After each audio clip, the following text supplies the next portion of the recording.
football's not going anywhere. It's more popular now than ever. And no, but I love football. Don't get me wrong. I was worried for the future. Yeah, we had a good year that year. Won almost $1 million, $100,000 per entry. So that's a $3 million prize up top. I think stubbornness is kind of the death of people in contests and betting. My largest wager by far of the preseason is I think they're the best team. They're the team I want to back in kind of everything. Yeah, the Eagles are the total package. 6.5 win total. Probably my favorite over on the board. That is the big issue with fading the Niners is we know that their schedule is really, really soft. Lamar is the best player in football at the quarterback position.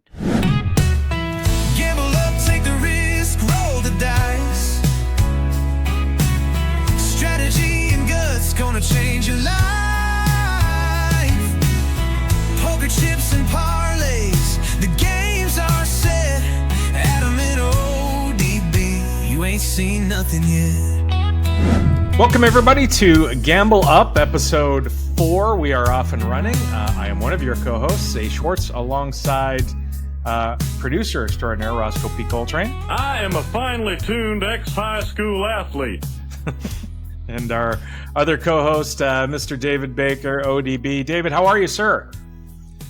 Man, it's there are 2 times a year that just get the juices flowing, and it's World Series time and it's football time. So yeah, I've been knee deep in football, and I won't come out till February. So yeah, let's shoot the shit.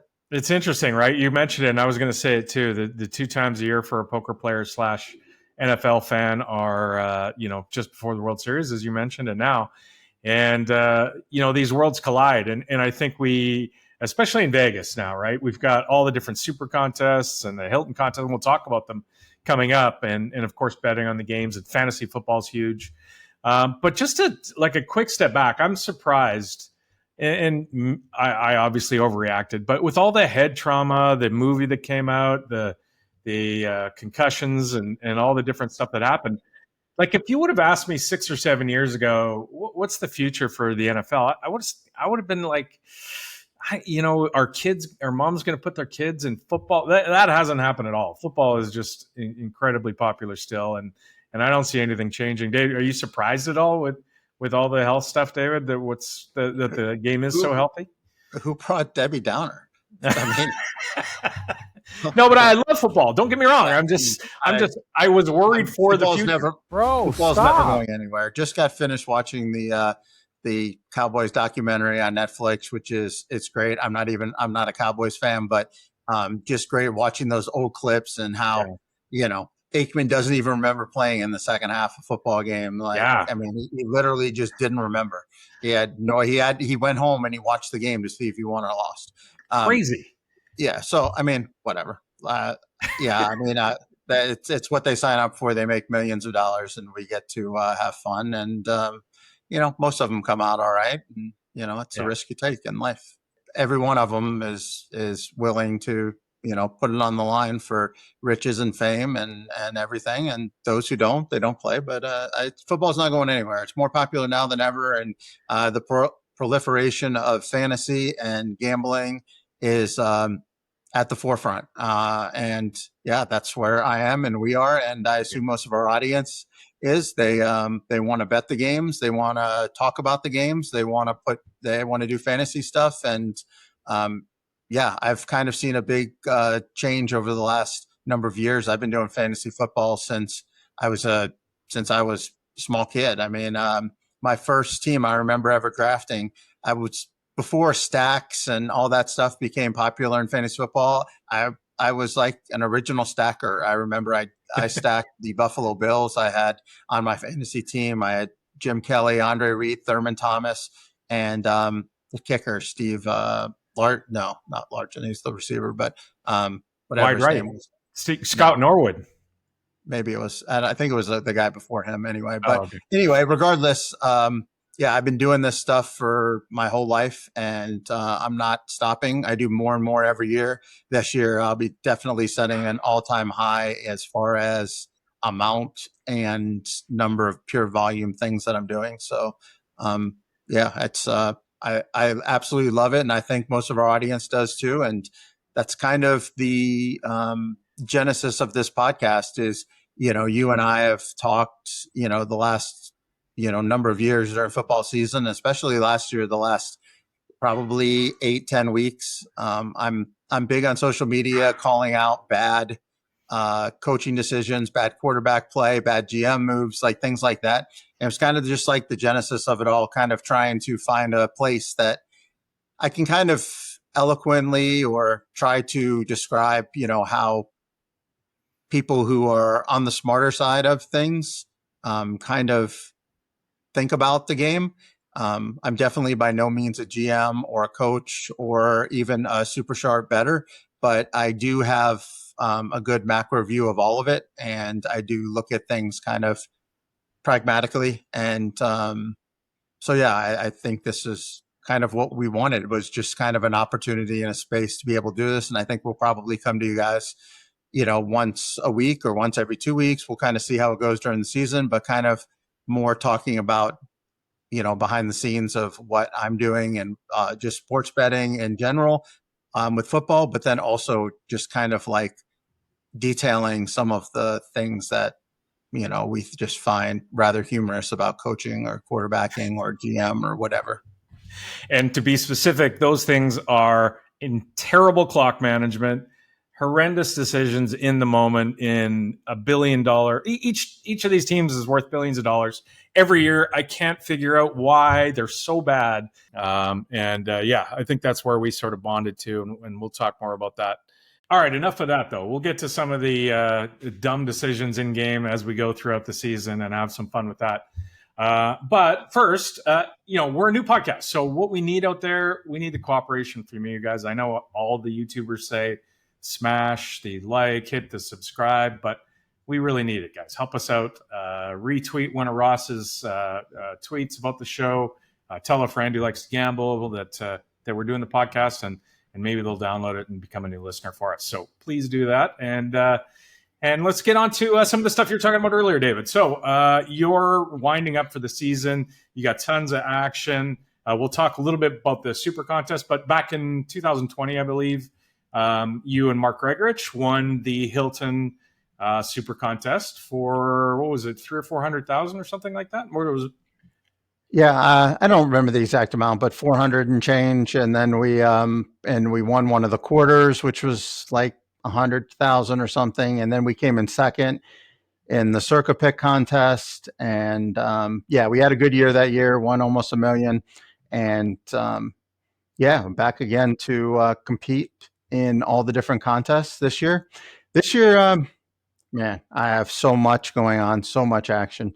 So if you want to sweat, like, you can follow me and whatever, we'll talk about it and I'll tweet stuff. But as far as the contest goes, I don't think we're going to play the Super Contest again. Just really? Circa's kind of taken over as the premier football betting contest, and Westgate's technology in the app is just really bad, and it's just kind of tougher to do. So Circa's kind of the home now, and we will have entries in there in the millions pick contest. We are super heavy in Survivor. Mark and I both have max entries of 10 on the Survivor contests. And, I'll be consulting with some other people and having, small pieces of some other entries in Survivor. And then the Grandissimo. I don't know if you or your listeners know this, but Circa decided to put a high roller Survivor contest on the books this year, $100,000 per entry. Currently, as of this date, I think we're on August 25th right now we're recording, but I think there are 22 entries. I was expecting a few more, but we'll probably get upwards of 25 to 30. So that's a $3 million prize up top, and you just have to beat 30 people. So obviously I don't have all my own action. I am selling a little bit on Survivor Sweat. If you'd like, you can check there. I don't know if there's any still available, but there might be. and sold some to, close friends and stuff. But I have the lion's share. I have the most of any one person in the entry. I'll be making the final decision on it. And should be fun. So if you don't know about Survivor contests, what those are is you pick one winner a week, and you can only use each team once per year. And whoever is the last one to survive gets the entire prize pool. So we just have to beat out however many people, whether it's 22, 25, 30, 35 people. I just have to survive the longest. So it's a interesting game. This 35, let's just call it a 30-person contest versus the main Circa Survivor contest, which is 20,000 people. With the 20,000 people, you've got to get all the way to the end of the season. You have to hope that there are some big upsets, and you can be on the other side of those upsets so that you can eliminate the field and you can get a bigger share of first place. Unlikely that it will be a solo winner, just the fact that it's going to be 20,000 people. Well, was it last year? Last year, I think there was 7. I think there might have been 7 people, and there were 14,000 people who started. So if you think about it from... They had to go 20-0. I mean, you have to go 20-0 because you have to pick a separate week is the holiday games. So Thanksgiving and Christmas, you have to also make a selection. Yeah. So different strategy with the 100K. There's going to be 30 entries. So, if one of the big guys go down, you could literally be down to, single digits in the first few weeks. So it's a fine line there. But interrupt you. Can you talk about the strategy there? Because obviously much different than playing against 20,000. You got to run the table in the $1,000 buy-in Survivor, but this one's going to be different. Where do you take a chance early, like you said? Maybe a Detroit gets beat early, or Philadelphia gets beat early that people are on to try and get to the next week because it's only 33 people. They think maybe let's burn up some favorites early, let people take shots at teams and see if this pans out. What's your sort of take on how you're going to go about that? Yeah, I haven't completely broken down how I want to approach the situation. I do want to see how many people there are. And, Mark and I will have more discussions on it as it gets closer. One thing that I definitely want to do is I'm trying not to get too ingrained in certain micro takes early. I haven't even really broken down week 1 because I know myself, and I know that I get a little stubborn. I don't want to be the guy who's like, oh, I was going to do this, and then I changed last minute. I just don't really want to have a strong take going into things. That way, I leave myself more open to all the possibilities. I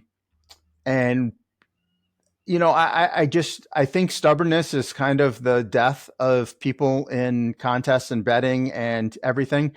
It's, I thought that the Bills were the best team, and that's who I predicted at the beginning of the season, so I'm not going to change it now. And the football season has many different ebbs and flows, and you have to be willing to take new information that you're given and make newer decisions. That being said, the 30-person Grandissimo contest, it's going to be a good mixture of sharps and gamblers.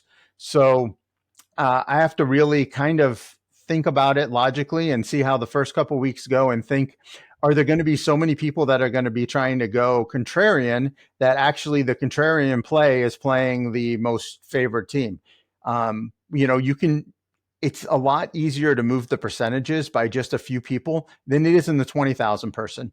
If you look at any tools like Survivor Sweat, Survivor Atlas, Pool Genius, all those different things, they give you an estimated what percentage of your pool will pick, Buffalo this week and the Chargers and everybody. That's easier with a bigger sample. Exactly. Yeah. So like if there's 30 people, if you have 3 or 5 people that are more than the normal that are going to be contrarian, then it might make the favorite the less owned spot. So kind of breaking all those spots down. And also with this 30-person, I'm less worried about protecting my teams to have later on in the season. In the 20,000 person tournament, I really want to give myself a lot of options for teams later on. So I'm going to try to keep as many of the good teams available as possible. I don't really want to burn up my Philly and Detroit and San Francisco and Chiefs and Bills and all those. I don't want to burn them up early because I'm not really sure which of the mid-range teams are going to have value later, and I don't really want to be stuck with the Falcons and the Packers and and the Steelers and like these mid-range teams that have 7 to 10 win totals. I want to keep some of the bigger boys. Now in the Grandissimo, I'm less worried about that because I don't really have to get to the end. I don't think this contest will go more than 8 or 10 weeks. Yeah. So yeah, but obviously everything's subjective. It's looking like from what I've read, the chalk on week 1 is the Broncos. If the Broncos get used by 35% of the pool and it busts, and then you'll have a couple randoms, you could go from 30 to 14 in 1 week. You know what I'm saying? So it's kind of, that's kind of like the things you have to choose. Yeah. All right. So to clear it up for everybody, there's 3 different main tournaments at the Circa. The $1,000 Survivor, which is, I think you can have up to 10 entries, you mentioned. Yep. And you must register in person, right? So you have to register in person, and then you can use a proxy. Or, David, what's the process for people who aren't in Nevada? Yeah, if you're not in Nevada, just go to survivorsweat.com. There's a phone number there. Just text them that you want to register the contest, code ODB. They'll meet you at Circa and sign up with you. And then all you do is you just give Circa the money and you sign the piece of paper. And then every week you go to survivorsweat.com, you enter your picks, and they'll put them in for you because they are in Nevada. Now there are other proxy services, but I'm affiliated with Survivor Sweat, so I appreciate it if you guys use them. But that being said, you can use any Survivor proxy you want. What do they charge? Do you know what they charge for that? My Survivor Sweat is with my discount code. It's $100 per Survivor entry. So not that much, you don't have to, you don't have to be here in Nevada, and they take care of it. They also have sleep protection. So basically if you forget to enter a pick that week, they'll make sure that you get a pick entered. Oh, wow.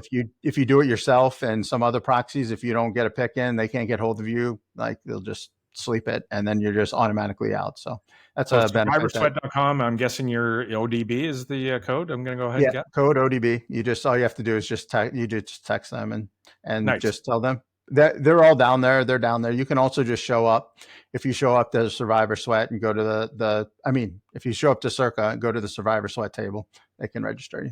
$6 million guarantee, which is insane. I mean, that's $6 million on the pick contest.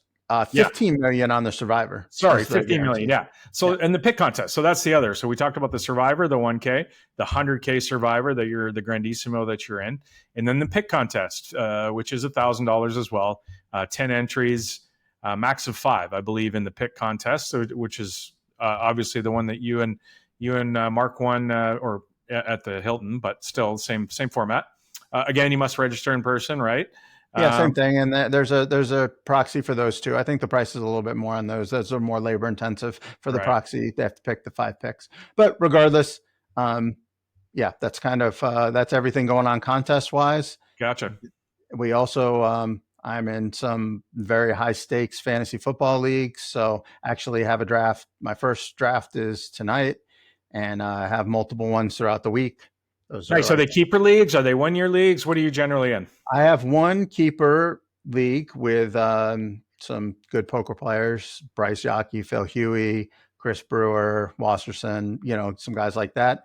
And then I'm in 3 big redraft leagues. They're between 5,000 and 10,000 entry with side bets and all that stuff. And those are snake drafts, and basically you just set your lineup every week, waivers, your typical ESPN, CBS Sports type fantasy leagues. And then I've been doing a lot of the best ball stuff on DraftKings this year and Underdog. So yeah, a lot to sweat this year. I was texting my good buddies yesterday and said, we have all these months of anticipation, and then there's going to be one twisted ankle from somebody that we're key on, and going to take down Survivor and fantasy and everything. And it's just crazy, like how the random variance of a guy stepping on a guy's ankle or running into the back of his knee or something just changes your entire football fortunes for the year. All right. Do you want to talk about any fantasy guys you're targeting, or maybe not, because who knows who's watching this? Yeah, I'll just say that from I think the most important thing to do is know your league format. If it is a like quarterback position, if it's a 4-point per passing touchdown versus 6-point per passing touchdown, Yeah. if it's a 4-point per passing touchdown, I'm more gonna focus on running quarterbacks. If it's a 6-point per touchdown for quarterbacks, I'm more apt to go for the pocket passers. Their ceilings are real high, but with a 4-point per passing touchdown, I'd much rather have access to, the Jaden Daniels, Hurts, Lamar type players, or even down the board, your Fields, Kyler types. Receiver, running back, my favorite sleeper is RJ Harvey. He's plays for the Denver Broncos. He was a top draft pick. I think the Broncos offense is going to be pretty prolific this year. He was brought in as to be the there's not really that many bell cows nowadays in NFL. So he's not going to be a bell cow back, but he will catch a lot of balls out of the backfield. And, basically it's just going to be him and J.K. Dobbins there. And Dobbins, we know, has had a history of injury, and Sean Payton just knows how to scheme things. So RJ Harvey's kind of my guy there. Receivers. Well, your real guy there is Bo Nix. I'm surprised you don't have the jersey on at the moment. Well, we're going to save the Bo Nix jersey for more important times when we have it. But all right. I already have one trip planned. I'm going to Denver this year to watch him versus Joe Burrow on Monday Night Football. So excited about that. I'll have the jersey on, Orange Crush, Monday Night Football. That'll be fun. Nice. But yeah, all right. Fantasy. Sorry, what I thought we'd do is just kind of go through some of the divisions, and maybe we can get some of your thoughts on what's going on in the divisions, who's improved, who isn't, and what to kind of look for. We won't spend a ton of time on each team, but maybe we'll just kind of go through division by division and get your thoughts on who's improved and who's not. Does it sound good? Yeah, let's do it. All right, let's jump into. Let's start with the AFC East. Obviously, the Buffalo Bills are the big dog there. Some of the win totals we'll go through too as well there, and the Bills their season-long win total over/under is 12.5. Betting over is plus 120. The Dolphins are 7.5 over minus 120. Patriots are 8.5 over plus 105, and the Jets win total 6.5 over plus 120. Give us sort of some of your overview on the AFC East, David. Yeah, I think this division is pretty much unbettable to me. I'm not really looking to lay the price that Buffalo has, and I really don't think that there's much of a path for any of the other three to upset. So I won't be touching this one from a division standpoint. From a total standpoint, I think the only place that I really would consider going would be Dolphins under. And I would consider, if I was going to do that, probably more of an alt line. I think the Dolphins could be fine and could be decent if they keep it together. They're just a very fragile team. Achane is already starting the year with a little bit of a leg issue. We've got Tyreek Hill, who is a prima donna and easily could walk off the field at any moment, like Antonio Brown type. We have Tua, who, we have the team I'm not really sure loves the coach. So there's a lot of ways for this team to have a disaster. So if I was going to attack anything, I would probably attack the under there from an alt line standpoint, just because I think they're either going to be good because they just keep it together, get off to a good start, or they might just implode. So you could probably look for some plus money there. I know the Patriots are the chic pick as far as a total wise going over. It's okay. I don't love it. I don't really love it either way. One, I do think the Patriots are going to be improved, and I think they're going to be decent. But to ask them to make such a leap, they still do not have a very good offensive line. The defense, it's okay. They're still putting in a new system with McDaniels and Vrabel.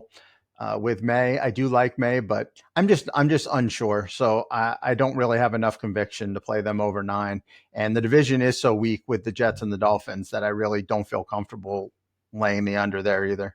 Tell me about the Jets. So Justin Fields obviously comes over to the Jets. There's such a wide range of outcomes there for Fields as far as, he was dominant as a rusher in Chicago when he was healthy and when he had the chance to do it. What do you think his season's going to look like with the Jets?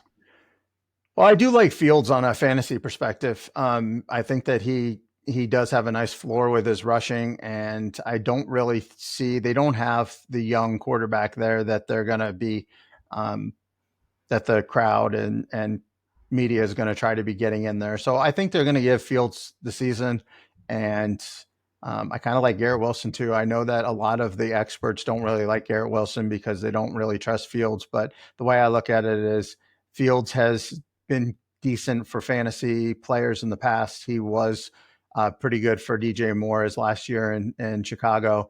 And Garrett Wilson is an absolute target hound who had a pretty good season with Zach Wilson at the helm. So he had Zach Wilson, Trevor Siemian that year, and he still got, had a lot of targets, a lot of catches, a few touchdowns, not as many as he would hope, I'm sure. But there's no real target competition there. So I think the range of outcomes for them is actually pretty small. I mean, they're going to be somewhere between a 5 and 7 win team. I mean, I don't really see them having a strong ceiling, but I think Aaron Glenn and Fields is going to make them just feisty enough where they're going to pull a couple upsets.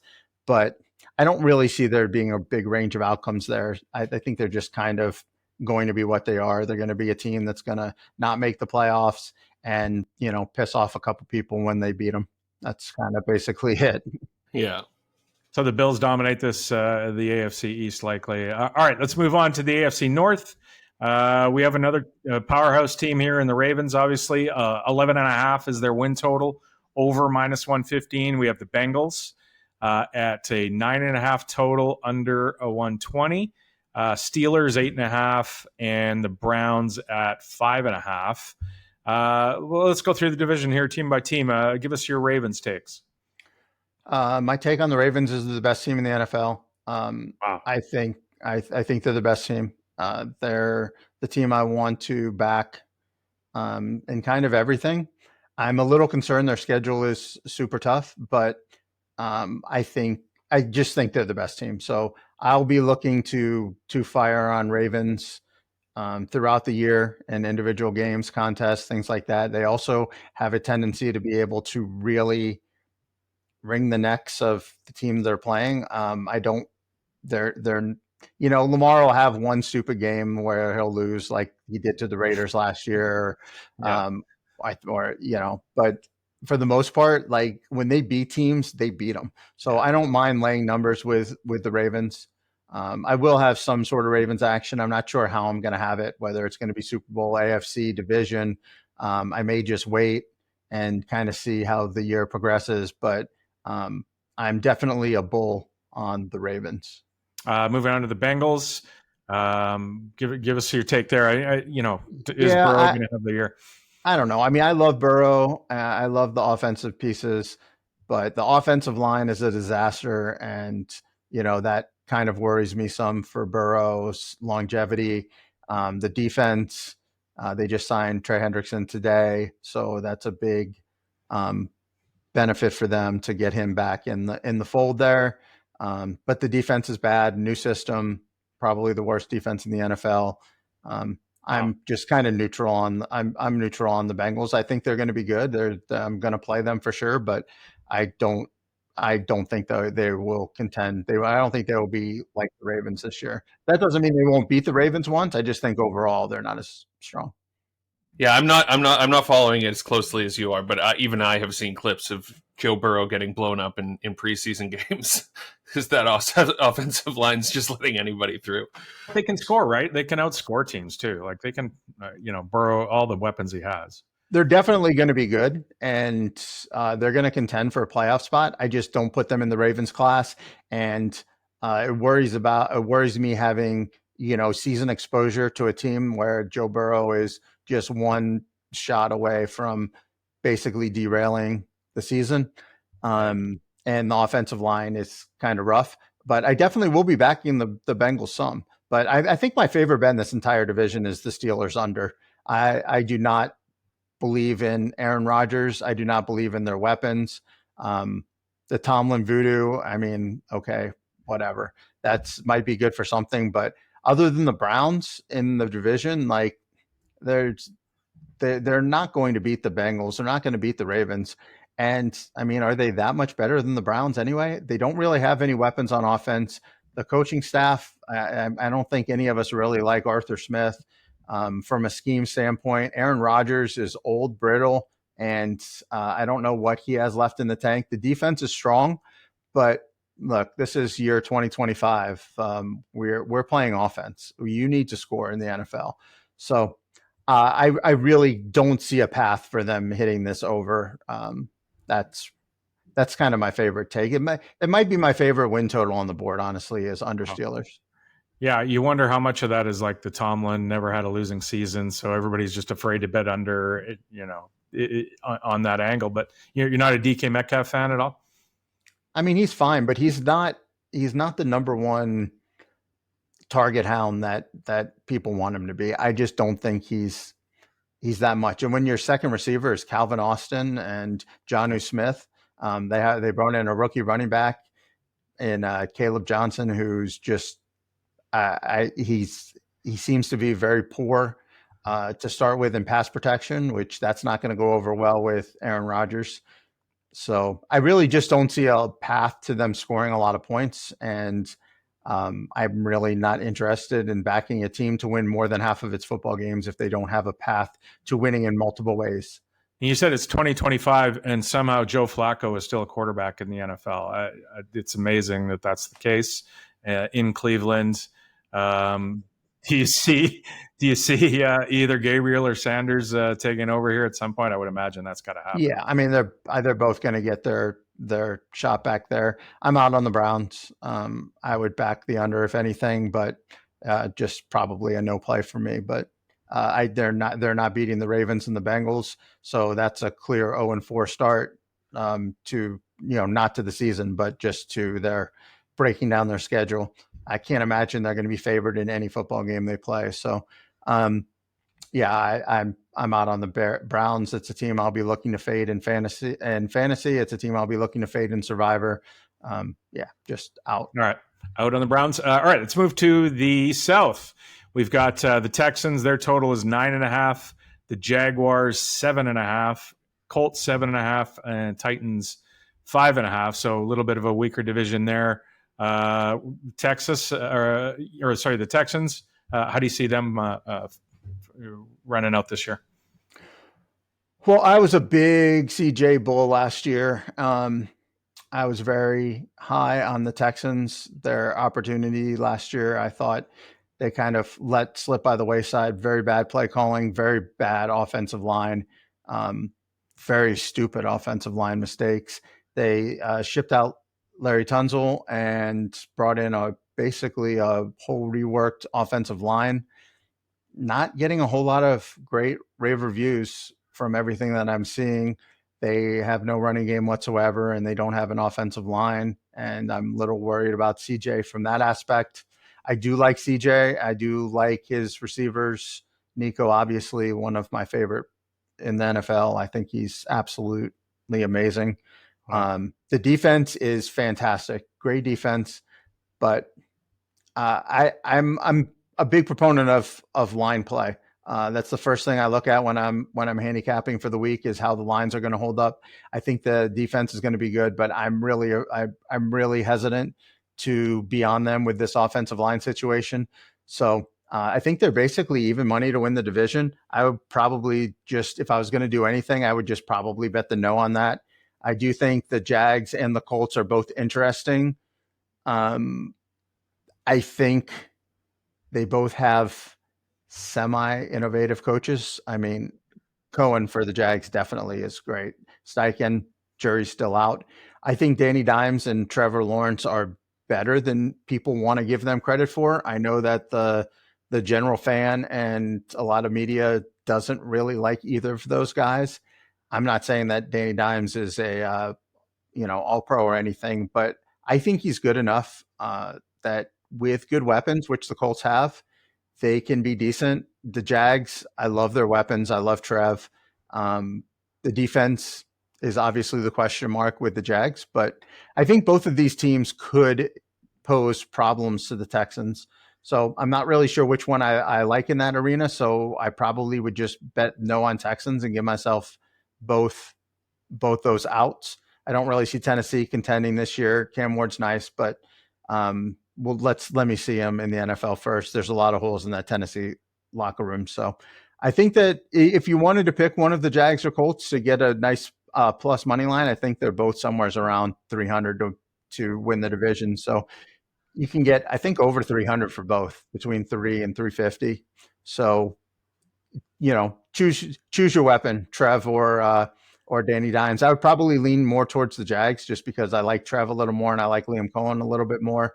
The top receivers, Hunter and BTJ are great for the Jags. So I would lean Jags, but if I had to choose one, but I think I'm just probably fading the Texans to win the division. Again, doesn't mean I won't be betting them during the weeks and stuff, but not really a team that I want to lay even money to win a 14 division. So you take both the Jags and the Colts, and all you got to do is fade the Texans, right? Yeah, basically a lot of markets. I bet primarily at Circa in Las Vegas. They'll give you a yes, no, win the division, so you can bet yes on Texans, no on Texans, and just small juice. So I would probably lean towards just if I was going to do it. If I was going to do anything, that's kind of where I would lean. All right, then out west, of course, the Chiefs. Their total 11.5. The aforementioned Broncos 9.5. Chargers 9.5 as well, and the Raiders 6.5 is their win total for the season. The Chiefs just keep getting it done every year. Can they keep doing it this year, David? I mean, I don't know how they did it, but they keep on pulling rabbits out of the hat. Yeah, anybody who's ever followed me on anything knows I'm not a Chiefs supporter. I'm not a Chiefs fan. They just keep getting away with murder. They're kind of like this might sound like an insult. It might sound as a compliment. I don't know, but they're kind of the grinder of the NFL. Wow. Okay. A grinder just finds a way to win, and everybody's like, "How the hell did he just do that?" So I don't know. Take that as an insult. Take that as a compliment. I don't know. However you want to take a grinder. You're the Pat Mahomes of the of poker. Or is he the Andy Reid? Maybe he's he's the Andy Reid of poker. That's fine. Whatever. However you want to do it. He's the Chiefs organization. I'm looking this division for me. It's all Broncos. I have my largest wager by far of the preseason is Broncos plus 350 to win the West. I have bet it multiple times at Circa. I've bet it with a friend of mine. And I'm just hammering the Broncos. I think the Broncos have the best defense in the NFL, led by Patrick Surtain, Nick Bonito. I got a little 60-1 on him to win NFL Defensive Player of the Year. He's just amazing. I love watching him play football. I think another year, Bo Nix and Sean Payton together. Anybody who doesn't want to give Bo Nix credit you're stuck in your priors.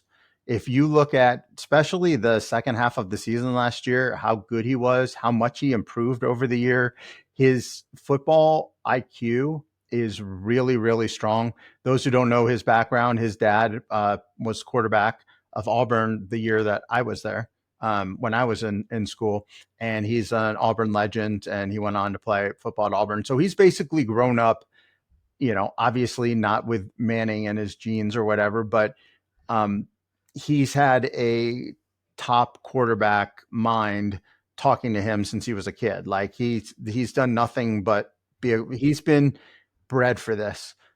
And just watching how he progressed through the season last year, I was extremely impressed. I love the new weapons they brought in. I think Pat Bryant is going to end up being a very, very good receiver. And RJ Harvey, I already talked about. Evan Ingram, I think, is a really, really nice tight end. Like I said, the offensive line is one of the top 3 or 4 in the NFL. The defense is one of the top 3 or 4 in the NFL. We know Sean Payton can coach. It's all there. And plus 350 with a Chiefs team that already is going to have problems with Rashee Rice getting suspended. We know Travis Kelce is on his last leg. Is it this year? I don't know. Is it going to be halfway through the year? We don't know. The running game's kind of suspect with the Chiefs. They're depending on a rookie at tackle. A lot of good rave reviews early on, but again, we're relying on a Chiefs offensive line that is going to be young. And yeah, I've just never really been impressed by Mahomes, other than the fact that he is a tremendous manager of the game and understanding how to win football games, which, it's hard to be to put a quantitative number on that. But obviously we know he's the best since Brady. So, and another good team in this division is the Chargers, right? I mean, it's a tough division. Yeah, this division is very tough, and it's kind of one of the reasons why I'm a little scared to play the Broncos over. But if I'm going to bet them at plus 350 to win the division, that kind of takes the over into it. I think if they get to 11 wins, they probably win the division. So I may play the over, I may not. I'm not sure on the Broncos, but the division's tough. The Chargers are going to be very good. Them losing Rashawn Slater, one of the best tackles in football, means the whole offensive line has to switch. Joe Alt is going to move to the other side of the line to protect Herbert's blind side. And that's the left tackle position is probably the most important position in football outside the quarterback. So some even might say it might be more important than the quarterback. So I'm a little concerned for the Chargers, with that. That being said, Harbaugh, tremendous coach. Herbert, very good quarterback. You mean blindside tackle, right? Like if it's a lefty quarterback, right? The right tackle. Yeah. I think that's how they kind of try to do it. The Raiders, the Raiders going to be much improved. I think the Raiders are going to be feisty. Oh wow, okay. They're definitely not the doormat team that's the tough thing about this division. Every division we've talked about has a doormat team. Tennessee, Cleveland, Jets. This one doesn't have it. The Raiders are going to be decent. Wow. The Raiders are going to contend for a 500 record. The only thing stopping me from, being more bullish on the Raiders is just the fact that who they face in their division. But Geno Smith is an NFL quarterback. He is good. He's not great, but he's good. And he understands the game of football. Ashton Genty, running back, one of the best prospects we've seen at running back in years. Bowers, he's probably going to go down as a top 5 tight end of all time. When it's all said and done, he's that good. Wow. And, the defense is Max Crosby and a couple other pieces. They are a little suspect there. So that could be an issue. Pete Carroll, we don't really know how much he's got left in the tank and what he's going to do. He's going to run the ball. Yeah, I mean, Pete Carroll famously is one of my fake sharp coaches. I don't really game day managing has not really been something that I've praised Pete Carroll for over the years. But he does. Yeah, I mean, he does seem to get the most out of his players, though. I mean, that is one thing that I think we don't give enough credit to when we're analyzing whether coaches are good or bad. We want to just say this coach is bad, this coach is good because, they made this 4th down decision to punt or kick a field goal or pass when it's, they're on the goal line or whatever the situation is. We want to look too much at the game day thing and not necessarily about how he gets his team ready to play. So I think I don't necessarily give Pete Carroll enough credit for that, but his game day skills have been somewhat questioned by me in the past. That being said, he did take a year off of football, and he got hired by Tom Brady, who I think had a very strong hand in that. So we don't know what he's done over this last year to prepare himself to be an NFL coach again. He seems like the kind of guy that might have gone back to the lab, and who knows, he might come in with a Dan Campbell approach. Or somewhere in between old Pete Carroll and new Dan Campbell. So it's hard to really know what he's going to do during the game, but I do know I like a lot of the pieces they have. I know there's a big buzz here in Vegas, and I'm excited to see what they're going to do. I think that they can and will pull some upsets along the way. Speaking of Tom Brady, did you get to get any inside info? Yeah, that's right. I went and I got a chance to play Riviera Country Club in LA. If you play golf or watch golf, it's ranked one of the top 10 courses in the country. It's a pleasure. This is my second time getting to play out there. And Tom Brady hit up on us on 10. We were like on the tee box right behind 10, and he sailed the green, which is a par 4.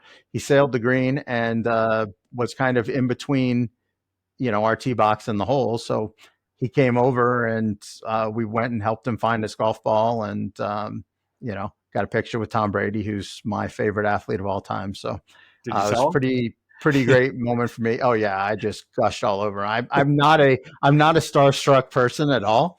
Yeah. I don't, I've never been one to ask for pictures or anything, but I just couldn't help it with him. I'll tell you a funny story. So he comes up and I just kind of beeline it to him and I'm like, "Hey Tom, I'm sorry I never do this, but you're one of one. You're my favorite athlete of all time. You're the GOAT. He's the GOAT. Whatever."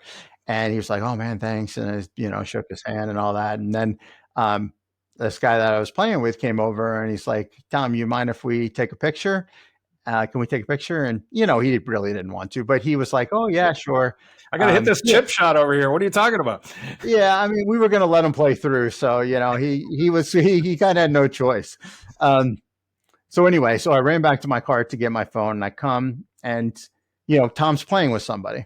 So I'm not even paying attention to the person he's playing with. I mean, I'm eyes locked on Tom Brady. It's it's basically like you're at a bar and there's a 10. And then there might be a 9 next to her, but you don't know. She could be a 4. She could be a 9. You don't know because she's with a 10. She's with your future wife. So anyway, so I run back. I get my phone, and the guy that he's playing with, I give my phone to him. Like, "Hey man, you mind? Will you take a picture of all of us?" And I said, "Yeah. I mean, I'm sure you've been asked to do this before." And he's like, "Yeah, no problem." So he takes a picture, get it back, and then they go off, and then the guy next to me that we're playing with, he goes, "I just realized who that was. It's Kevin Burkhardt," Kevin Burkhardt is his Fox announcing partner. So when he announces football games, he announces with Kevin Burkhardt, and I actually watch every football game. So I just treated Kevin Burkhardt like he was just an absolute nobody on the thing. I was so embarrassed afterwards. We actually ran into them again a couple holes later, and the guy I was playing with went up to Kevin and was like, "Hey man, sorry, I didn't mean to disrespect you there." He was like, "Oh no, it's nothing." I'm with Tom. Yeah, those commentator guys are usually pretty they'll always defer to the talent or the athlete in the booth. Yeah, it's funny. So this is just kind of on a very, very, very, very 1 million smaller scale, but it's funny. I was at Circa.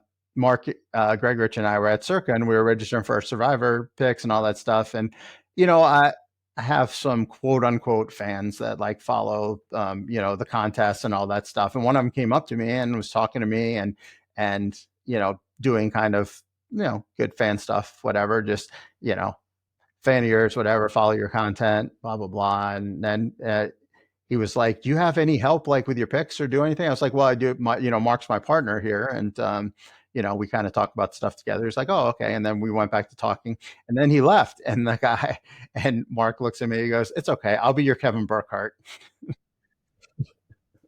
The last thing in the world Mark wants is somebody to recognize him and swoon all over him, knowing Mark. Yeah, so it was just kind of a moment of levity for us. It was funny. I have if this was 2 people are going to get this, but I was in a lounge this week, and Kelly Hrudey, I don't know, Ross, you're going to know who Kelly Hrudey was. He's a goalie in the NHL for decades, and now he's a host on Hockey Night in Canada, and he was in the bar, and I went to Sochi Olympics in 2014. I was lucky enough to go. I got into a couple of the bars and hung out with Rudy and Mike Milbury and some of the other guys, Doc Emmerich and some of the other announcers. You reminded me because you said the announcers. But anyway, I showed Kelly Rudy a picture from us in a bar in Sochi in 2014 where we're all shit-faced, and he thought that was pretty funny. And he was the nicest guy in the world. I'd never really spent any time talking to him because we were in a bar drunk, but it couldn't have been nicer. And it was awesome to see that. All right, let's move over to the NFC, and we'll go to the East. The Eagles, one of the other best teams in football, of course, 11.5 is their total. The Commanders, 9.5 is their total. Washington, while they're still the Commanders. Dallas Cowboys, 7.5, and the Giants at 5.5. Obviously, I'm going to assume that you think the Eagles are quite a good football team. David? Yeah, the Eagles have everything that I look for in a football team. They have the great offensive line, great defensive line, great coaching, great quarterbacking, skill position players, great GM that can go find talent if they lose somebody midway through the year. So, yeah, the Eagles are the total package. It's boring to pick the Eagles, but, the Eagles are the best team in that division, and it's not even close. Commanders, they got some lucky breaks last year. They definitely ran very good at the end of football games. I think they're going to be a better football team, but probably with a worse record. If that makes sense, I think that the variance will probably even out a little bit. And looks like Ross is a fan of Washington. Is that a Washington hat? Yeah, they need to go back to the football team is what they need to go back to. Yeah. So I think the Washington is going to be decent. The Cowboys offense, I absolutely love from a fantasy perspective. That's the one team that I'm really, really, really high on is the Cowboys. Unfortunately, I know my draft positions in all my leagues, and I won't be able to be getting CeeDee Lamb this year, but I think he's going to have an absolute smash season. So if you can get CeeDee, I suggest doing it. And I absolutely love George Pickens. I think he's going to smash this year. This is just a perfect setup for him. He's had, absolute dust balls in Pittsburgh, throwing him the football, being in colds, not having a good receiver to unlock his abilities. He has all of that in Dallas. He also has a defense on the other side that I think is going to be pretty porous. And I think the Cowboys are going to be in a lot of shootouts. That's why I don't really like the Cowboys as far as a team as win-loss. I don't really know how Brian Schottenheimer is going to be coaching in game. I think the defense is going to be very, very bad. That being said, from a fantasy perspective, give me all the Cowboys. I think Jaden Blue has a chance to be a very nice PPR player. I don't think Javonte Williams or Miles Sanders are very good at football. So I think Jaden Blue is going to be in there. I think there's going to be a lot of times the Cowboys are going to be down early and have to do a lot of dump offs and things like that right into, I think, Jaden Blue's skill set. So I would stash him on your benches. The New York Giants have probably the best defensive line in football. They may be the best. They are going to upset some football teams. Wow. They are going to wreck bad offensive lines. So I will definitely be looking at playing Giants when they are up against teams with poor offensive lines. I think that's where they can win football games by creating turnovers. Offensively, I am not a Russ Wilson fan, so it's hard for me to get behind them. That being said, I do like their skill position players. Malik Neighbors, maybe the most talented receiver in the NFL, or at least in the top 5. And Darius Slayton, Auburn Tiger, always have a place in my heart. So I like him. I don't think they're going to be very good from a record standpoint, just in as a cumulative, just because their schedule is really tough. They're in a very tough division, and Russ Wilson is kind of not a very good quarterback. But I will be looking. I think there'll be a team that I won't be looking to fade in Survivor that much. It's a team that I'll be hoping can pull off some upsets and knock some people out of Survivor. That's kind of my plan with the Giants. Okay. Well, yeah, one of the guys I'm looking at deep in my sleeper league is Jackson Dart to be a long-term keeper if I can get him late. For sure. Moving over to the NFC North, a lot of parity in this division.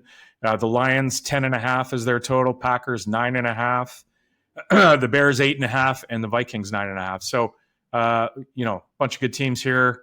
bunch of sort of middle of the road teams. David, what do you see happening in this division? I think all these teams are extremely talented, and it's a division that I'm not really looking to invest in, just because I do think that every one of these teams is good at football. The team that I like the least is the Packers. So if I'm going to do anything, it would be probably to look to fade the Packers in one way or another.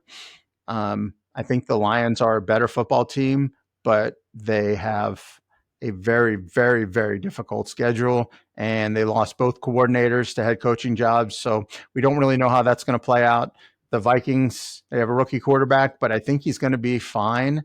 I think Kevin O'Connell is just that good of a coach that's going to put him in a good position. And I love Ben Johnson, and then Caleb Williams is in for a pretty good year. It might not be at the beginning, might get off to a slow start as they get adjusted, but I think come end of the year, they're going to be a very formidable opponent.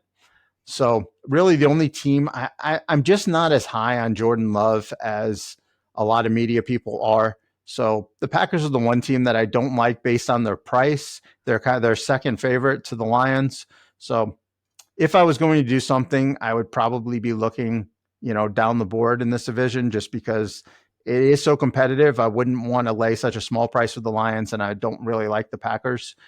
So that's kind of where I would go, but I'm not making any division bets in this one. And if I'm making any total bet, it's just under Packers.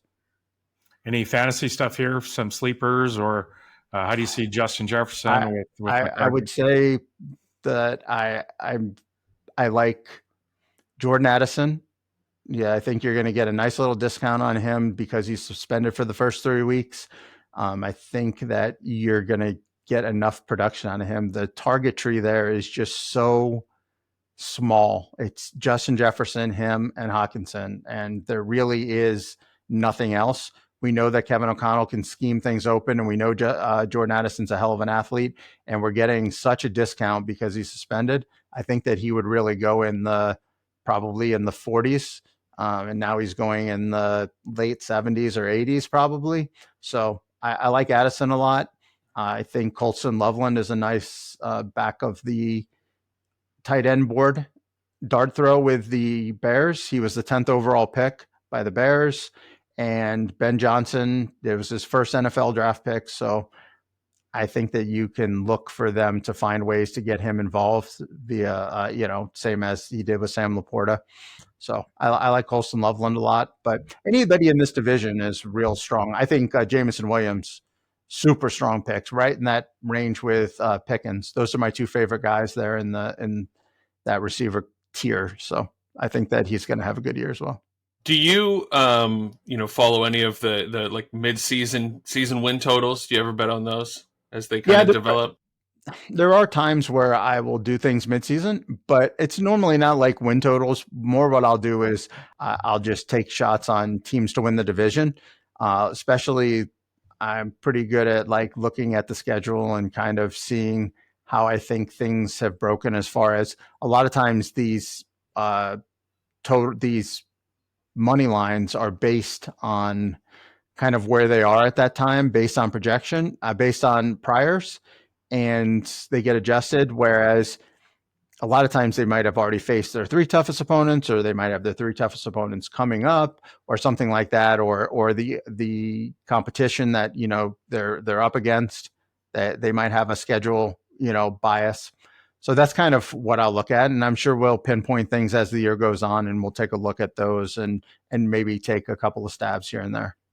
All right, let's move on to the NFC South. We've got Tampa Bay at a total of 9.5, Atlanta 8.5, Carolina 6.5, New Orleans 4.5. So a bit weaker division here. Anything that you can see jump out at you? Yeah, I like Carolina. I think that they're much improved.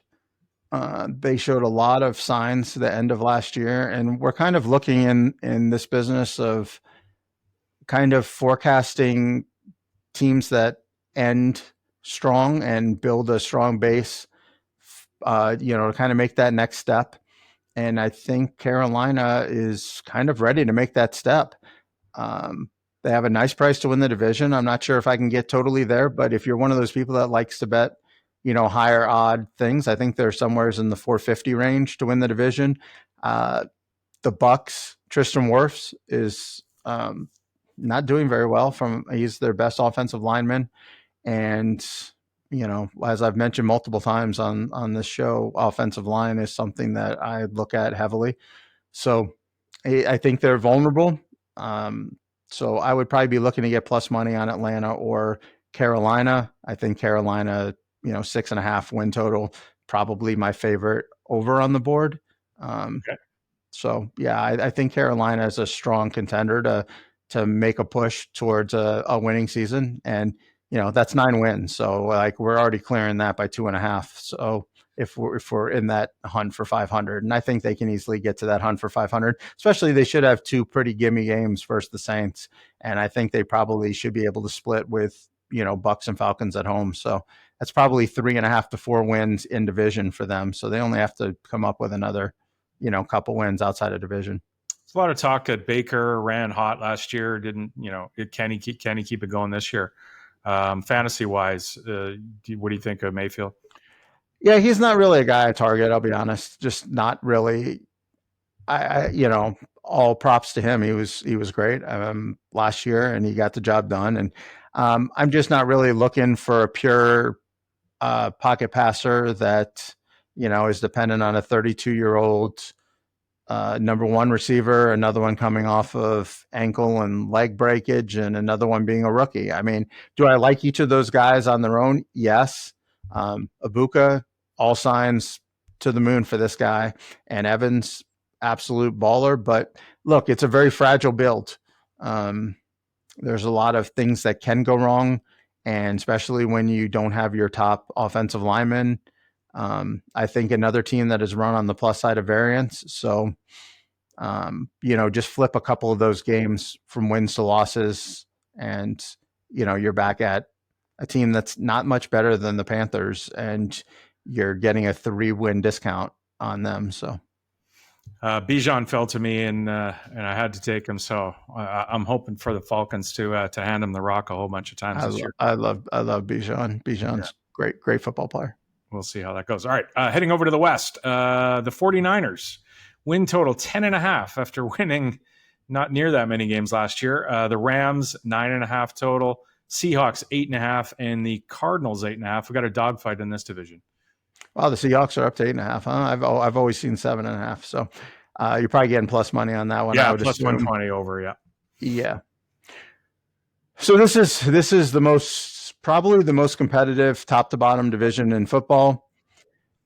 The Niners have so many question marks. The only reason why their win total is what it is based on they probably have the easiest schedule, I think, in the history of the NFL from a projected win standpoint. If you look at a graph of where on the axis teams fall on the schedule base, it's like everybody's kind of clumped on this axis going up, and then the Niners are like boom, like way top corner, and that's based on the teams that they play and their win-loss projections. So that is the big issue with fading the Niners, is we know that their schedule is really, really soft. That being said, I just can't get behind this team. There are just way too many question marks on it. I'm going to just go with the fragile Rams. That's kind of the team I've adopted this year in the NFC that I want to be in on. I know it's fragile. I know Matt Stafford could get hurt at any moment. But when a team like with Sean McVay and this Rams brass just decides to push all their chips in the middle, sign Devontae Adams, sign the running back Kyron Williams to a longer-term contract to avoid any holdouts or any of this nonsense that these other teams are doing. Stafford, he comes back and they're just like, you're our guy. We're not worried about the future. They didn't even draft a quarterback. So when a team like the Rams, who has already proven once in the last few years that they're willing to go all in to win a Super Bowl, when they make these kind of commitments, I'm listening. And I've listened and I've said, okay, I'll push my chips in with you. Like I said, it's very fragile. Stafford's back right now. We just don't know what it has, but I'm just going to count that this freak of a human being is going to find a way to be out there on the field and throw the rock to two of the best wide receivers in the NFL. Devontae Adams, probably top 5 receivers I've ever seen in my life. I mean, he's just, when he's engaged, there's nobody better. And Puka, we all know that he's just, godlike.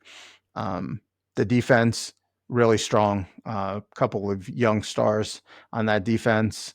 So yeah, I'm in on the Rams. That's the team I want to be in on. But yeah, I do understand that I'm making a bet on the health of a 37-year-old quarterback that is has a back issue. So I do understand that. As a Seahawks fan, how do you see Sam Darnold coming over and taking the reins? I've been one of the bigger Sam Darnold proponents throughout his career, but I am very scared of this team. The problem is 2 of my closest friends are massive Seahawks fans, and all they do is just pump my head full of Seahawks nonsense. I have a propaganda. Yes, I have a text chain with them both, and I mean, that's like every year it's their year, and it's just like, I mean, I don't know. This offensive line, again, terrible. One of the worst in the league projected. They seem to say that that's nonsense, that they're going to be good and everything, but they also read everything that comes out of Seattle. So how these hometown newspapers kind of get, they're buying the Kool-Aid. They have to keep people engaged. I'm a little worried about the offensive line. And we know, if there's one thing we know about Sam Darnold, it's he does not handle pressure well. So that's my concern with them. I'm not as sold on the defense as my Seattle friends are. I think they're going to be okay, but we know that defense isn't completely predictable year to year. We know the top end units will probably still be the top end units, and the bottom end units will probably be the bottom end units, but we don't really know these middle ones. They jump all over the board from year to year. I just don't really have a strong take on them. I think they're probably the weakest team in the division. So that's going to be tough for me to buy an over on a team that I think is the worst of 4 teams in the division. So that's kind of my take on them. I do like Darnold, and if they do get good offensive play, I think he can be okay. But I'm not ready to back this team in any form at this moment. All right, let's go on to our NFC and AFC and Super Bowl picks. Roscoe first. Let's hear who you got coming out of the NFC.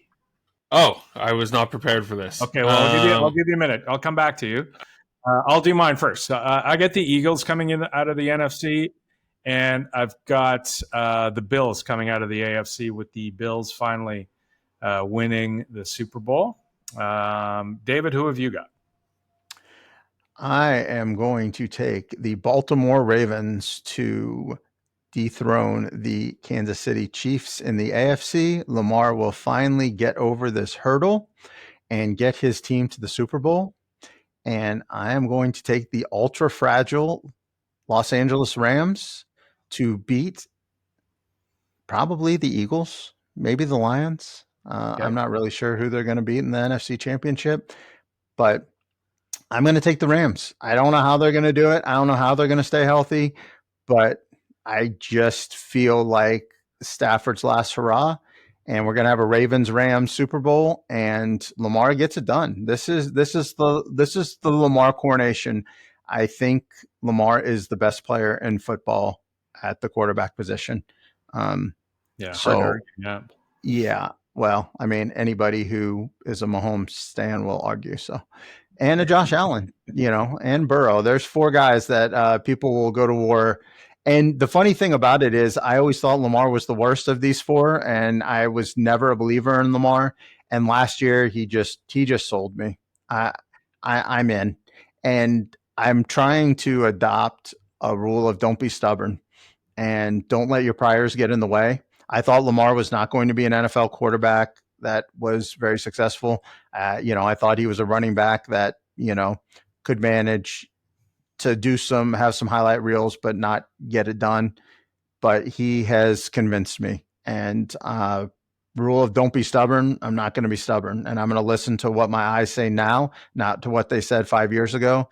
People improve all the time, and I think Lamar has improved. So I think the Ravens are the Super Bowl champs. All right, sir. Roscoe. All right. Yeah. David sold me pretty hard on the Ravens. I like the Ravens and the Bills. So Ravens, Bills. All right. I would say the Ravens win the AFC, and I like Detroit to win the NFC. Okay. Sounds good.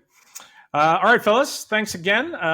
Looking forward to the NFL season. Going to have some fun with it over the year with our podcast and different stuff. Follow David. Give us your Twitter handle, David. It's AU David B. Auburn University David B. And yeah. And if you want to get a small piece of my Grandissimo, I have a couple percentages available at Survivor Sweat. I don't know if they'll be there by the time you listen to this, but if you want it, you can go over there and look it up, and it's very easy payment, sign a form, and you're in. So you can do that. Follow me on AU David B. Like and subscribe to this podcast. We'll be on here, give and takes throughout the year. Awesome. Thanks, everybody, for getting together, and thanks to you out there for listening, and we will talk to you soon.